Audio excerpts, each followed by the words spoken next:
Welcome back to the table. Today, Emily and I are doing, I think, our second or third piece of content for Marrakesh, but we've finally gotten Marrakesh, sort of the final version, Yes, finally. in our hands. Played it a few times now, on top of the times we played it before, and we have our full review of this. And if you can't tell, we're both pretty excited Yes, about we are. this one. I think in one of our other videos, we talked about liking it once, and then if we liked it still, and we did, and spoiler alert, we still like it. Quite a bit. We played it again last night, just the two of us, and had what may have been our best experience with the game. It was yet, very cool.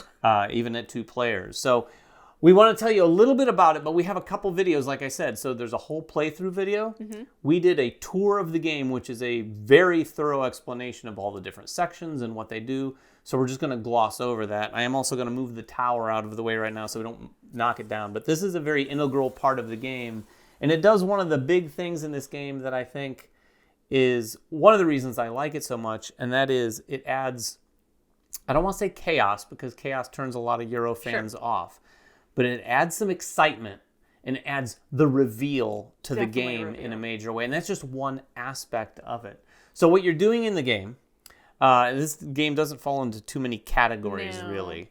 You're going to be using these keshi, which is what they call them, these little pieces like this. And you have 12 behind your player screen, as does every other player. At the beginning of every turn, effectively, everyone holds 3 in their hand, reveals them. That's the first reveal. And then you're going to put your assistants in the corresponding colored areas of your player board. The player board has all these different colored areas. 12 different ones. Well, not 12 necessarily. Sure, 11. There's 11, but there's 11 different things you can do that are going to basically impact points. It's going to impact your position on tracks, your ability to buy things, all sorts of things on the player board or on the main board. But the rub is, after you place your assistants in those places, all the keshi are handed in, dropped in that tower, they come rushing out. Some of them get stuck. Some of them might not get stuck. Yep. All of them will come out at times. But after they do, there's a draft. And at this point, people are taking some of those keshi. And then oftentimes you'd think, well, you're just going to try to take the ones you put in. Not always the case. Definitely not always the case. Definitely not always the case. You're going to draft those and then basically add those keshi to your board. And adding keshi to your player board powers up all of those actions. And then after you've drafted, then you'll actually do your actions, right, in player order. Yeah. So now that I've gotten my keshis, my actions might be more powerful if I took my own, or they might not, and I might use my assistant to just get another keshi or to fire off the action.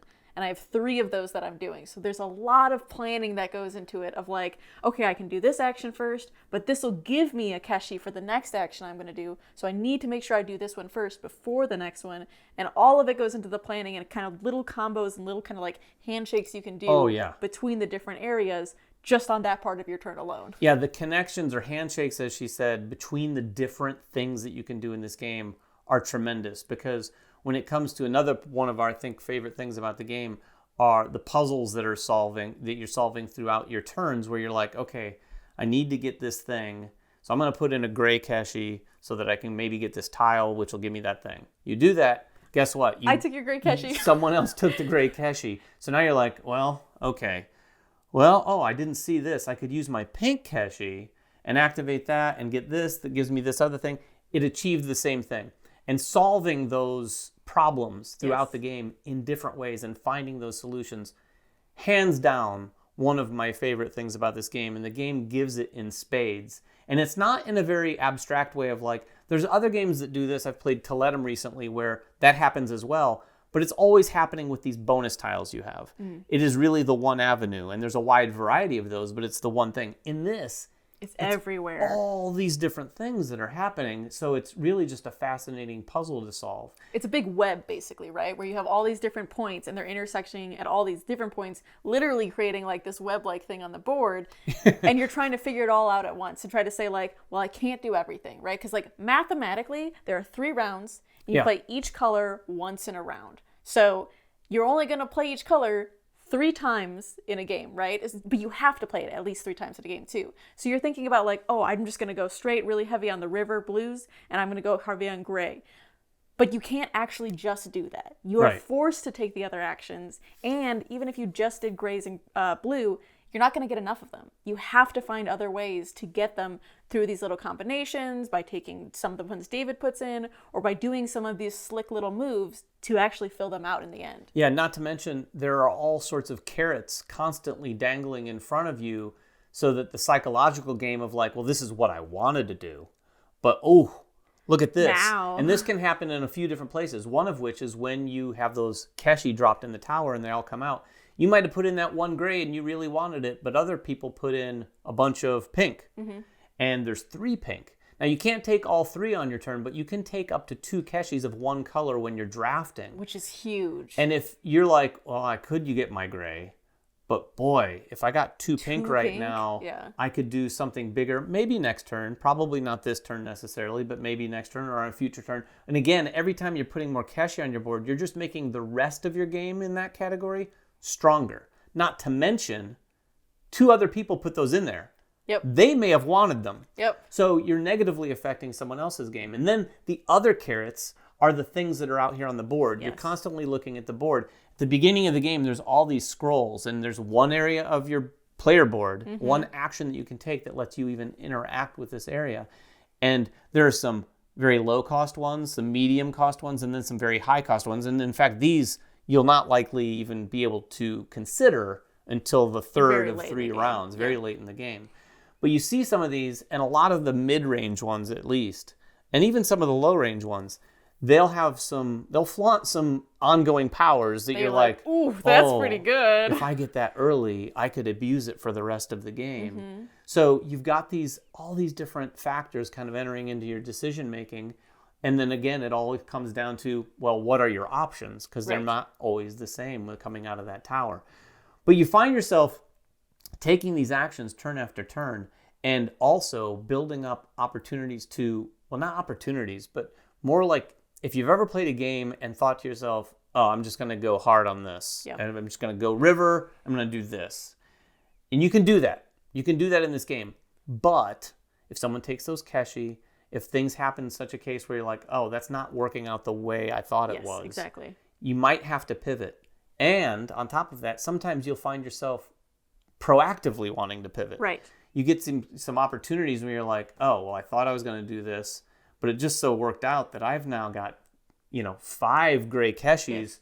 I'm going to go ahead and go hard on gray and like maybe try to get some more of these tiles and utilize those, particularly if the tiles are attractive. And the economy is tight enough too that like those opportunities when they come, you really want to jump on them, right? Because you're not having like, I'll excuse David's last game where he had overflowing resources because of what he was doing specifically. It was insanity. But usually you're pretty tight on like, okay, I want to go there, but it's going to be costly, right? So now that I have enough to take this bigger action, I should really take advantage while I have the things in my supply to actually do it. So it's not just opportunistic on what's the board, but it's also on what you've done and where you're at right now. Like, do I have enough time to get enough resources? Because at the end of every round, you have to have enough resources to pay this tax. If you don't, you're losing quite a bit of points, possibly up to 12 points you'd lose in the end if you don't have all 9 of the resources you need exactly. So for sure, if you're a Stefan Feld fan, and a lot of his games, not all of them, but a lot of them games have that sort of punishing element to them. This one definitely has that, because those provision tiles, at first, well, we played it wrong first several months ago. We played it much easier. We thought you just paid for one of them, but as they come out, you pay for them cumulatively, which is a lot of resources to spend. And you're also not really getting a ton of resources as it is. You have to find ways again to do that specifically. You'll find yourself throughout the game, even midway through the game, going, where is it that we get coins again? Right, right. And where is it that we spend coins? And it's a big part of this game is identifying, okay, this is what I'm going to use water for. This is what I'm going to use coins for, so on and so forth. Then there's dates. And you can get a lot of those things innately from your board. You can get the dates very easily from your board. But you can't really get coins from your board as much. You can spend coins, that's for sure. For sure. But you're going to get coins by making progress on other things, sort of back to that handshaking. You have to do some of everything, but you can't just do a little bit of everything. Yeah, if you I don't do think. just a tiny bit of each thing, if you just take a nibble of You're all losing, of I it, you're going think. to lose, I right? think. Or you're not going to feel that feeling that we love in this game, which is when you have a really big turn, you finally build something up, and you're like, cool, I'm doing a gray for 7. I'm going to take one of those huge, really Yeah. juicy tiles, and everyone's going to look at you and go, you did what? Yeah. So what does that say you can do? Has that been out there all game? Yeah, we had some moments in our game that we played last night, and we've had these moments in other games as well, but last night we had some moments that were just wild and crazy. Yes. And swingy. And I will say that, Sure. to some degree swingy. I had a move that scored me nearly 40 points in one turn, and it effectively gave me a 40-point lead at that moment. Yes. Emily ended up catching up in a slower way. Yeah. It wasn't like all in one big move. And she ended up beating me by, what, seven or more 6 points, yeah. Which I didn't even mind losing, because it was such a fun so ride there. crazy. And I think there would be some players, I think, that might, they don't like the chaos, they don't like the swings. But most of the games we've played, I think the one that had the biggest span, it was a 4-player game. Everyone was within a 30-point span, Yes. right? Yeah.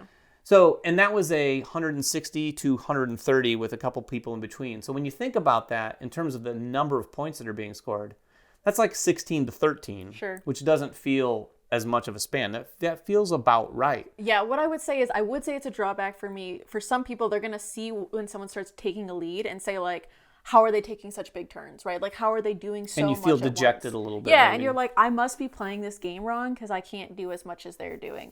But I will tell you, it does ramp. Every time it ramps. Every time by the end of it, I've seen people be really dejected at the beginning, being like, what am I supposed to do now? But then by the end of it, they're doing these huge things, or end game points can be a really big factor as well. And suddenly they're all the way back up there and then overtaking the person who'd been leading the entire game. So I would say don't count it out, even if you're 30, 40, 50 points ahead behind, because there's easy ways for you to get back up there at the end of the game that you might just not be seeing right now. Yeah, 100% that is true, because even in my last couple games, we'd seen that, like the lead I had with you. And then in my last game at 3-player, someone went out to a very early lead, but they weren't doing, you do that by scoring the points that are on the board during the game.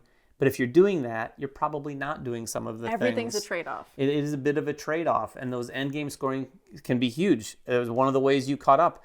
I hadn't paid attention. You had just one endgame scoring tile. Just one, a single one. I had 4 endgame scoring tiles. Now, you can only score 3, but I had 4 of them. But I only scored effectively 2 of them. One of them was a couple points. Sure. You scored the one, though, for what? 15 points. 15 points, which again, in a 150-point game, 10% of your points in one endgame tile. So it was really exciting. And the fact of the matter is, you really end up a lot closer. That 30-point gap was the biggest we'd seen. Most of them are really tight. Yes. It's all within like 10 points, even at 3 or more players, which I just always like that in a game. Again, some more competitive players might look at that and go, well, that just means there's enough luck Sure. that everyone can kind of compete. And I would say there's a little bit of that, but there's no straight up like, I'm going to flip this over, and it's the perfect thing for me sort of thing that's going to do anything significant for you. I will also say, too, that my favorite part about this game is how well I think it is balanced. Because every time we've played, I've been like, oh, well, David did the river, and then he won. I should do the river next game. And then I play the river, and I'm like, oh, no, I should have been doing the gates. And if I'd done the gates, I would have won. Oh, no, I should be doing... And every game, I'm thinking, like, there's a different strategy that seems better than the others, which has just led me to believe they really are well balanced. Right.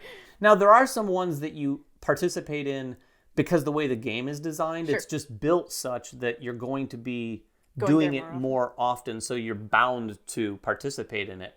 But all the rest of them, you can completely disregard. Now, with that said, like we said off the bat, you have to go to it. You still have to use that action. Yeah. You're still putting in a blue keshi every once in a while, which makes you put your assistant in the river space. And if you haven't done anything in the river space or added a lot of keshi, you're going to go up a couple spaces and get nothing. For it.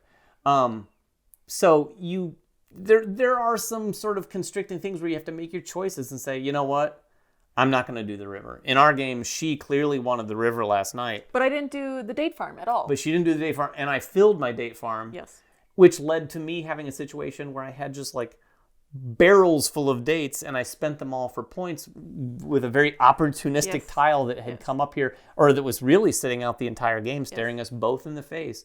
So there's just all these really just amazing opportunities that come up and make this game have a fun factor for me that puts it above, I think, maybe every other Feld for me. Like, as if you watch the channel at all, you know I'm a big Castles of Burgundy fan. Yes, he is. Still love Castles of Burgundy. But I can say this, whether this beats Castles of Burgundy for me or not, I can guarantee you has a much higher fun factor than Castles of Burgundy.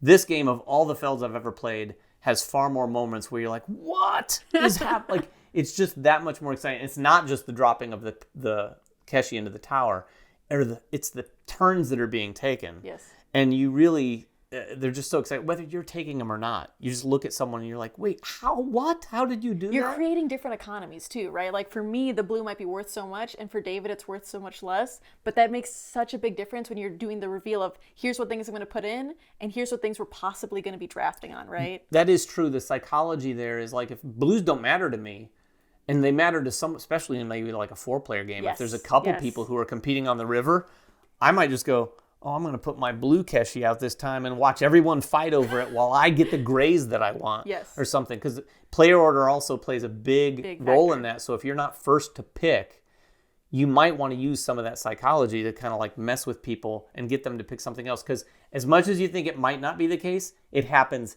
every single draft. Yes. You're taking something you didn't think you wanted, and it has not even something you're going to be activating. Yes. But boy, you can get 2 of them, so you're going to jump on that opportunity as much as you can. So I know you love this game, David, and we've sung its praises quite a bit, but is there any other drawbacks you think that we should note about So the game? I don't know. My endorphins are high. I do love the game, so it is difficult for me to point this out, but it is important that we do. There are a few things here that I would point out, and I think they're more warnings, as I say a lot of times, than I think they are negatives for me personally. And it's the Madrasa tiles here from my very first play. These are wild powers, first of all. We won't go through them all, but all these tiles are different. They all do something wildly amazing. And you look at them when you first sit down and play and go, oh, wow, I can't wait to get a bunch of those. Yes. But remember, you're only using the Madrasa action typically three times, maybe more, because there's other ways you can tap actions multiple times. So you're not going to get a lot of these. Right. Not to mention you have to have a bunch of gray Keshi built up over time to even have access to the 3s, the 5s, then the 7s. Plus the currency on top of it, plus dates. So they're not really easy to come by. Yeah. You have to get used to that, because as much as I want to get this ongoing power that's a 7, you're not going to use this ongoing power for very long, because you're probably not going to get a 7 tile until the last of 3 rounds in this game. And at that, you'll probably have a couple turns left, right, where it might be applicable, if you planned right. Right. And you might have planned for that, and then by the time you got there, you're like, I'm not really going to utilize it as well as I could have. Or something better has presented itself, and I'm like, well, that's 7 points. If I just go up this track instead, maybe I just go up the track. Yeah, you can have some strategy and some long-term planning in this, but you have to remain flexible. So if you're someone who wants very deterministic, here's what I want to do, I don't want anyone affecting that, this is definitely not the game for you. I would also say that's not very fun. This game adds, I think, for me personally, the perfect balance of chaos, if you will, and again, I use that term lightly, and planning and strategy. And it's probably also the heaviest Feld that I've ever played. We've got it sort of enough games under our belt where it's not too difficult to get through it. I would say, though, even one of my negatives might be that at the beginning of the game, there's so much going on. It's not just overwhelming, like in a sense of like a heavy Euro. You look at it and you're like, oh, what were the rules? It's more like there are 12 different sections, and you're trying to pick up 3 at first to put in the thing. And you're like, I don't know where to start, right? Yeah, like that's which true. 3? But I think, again, if you remember to yourself that it starts slow and ramps, it's not going to really bite you that bad no matter which 3 you choose first. For right? sure. So Yeah, that's a good point. It has like a learning curve to it, and it allows for that learning curve. Yeah, I would almost say if you're teaching a new table, I'd say, you know what, on this first one, don't really give it too much thought, unless you want to. Right. But don't stress about it. Don't stress about it. Just put in 3, and you'll see after the first couple turns how it's going to work. And it's not like it's going to ruin any long-term strategy, because you're all going to have Keshi all over the place. Yes. So it's going to help people kind of get their hands around the game.